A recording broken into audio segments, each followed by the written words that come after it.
15%, односно од 3 до 5 денари покачување на цената на лебот бараат од мелничко-пекарскиот сектор.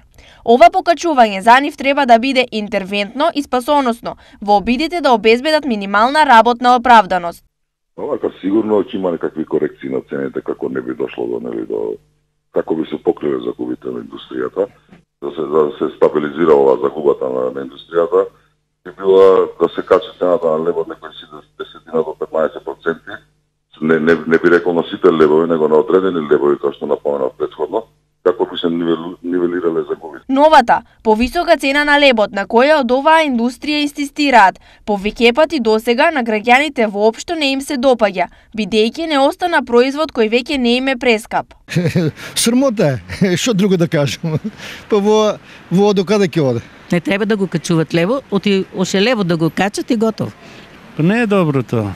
Лебот само да се покачи, тоа не знам дали може да издржат луѓето.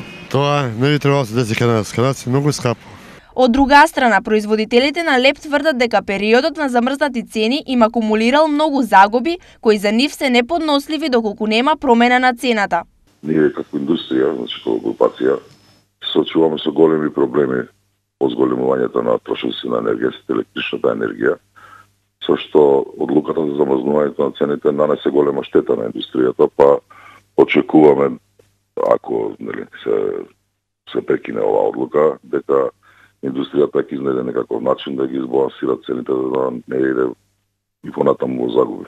Поради сето ова, мелничко-пекарската индустрија од владата очекува итна и конкретна помош за секторот да преживее, а при тоа да нема и отпуштања.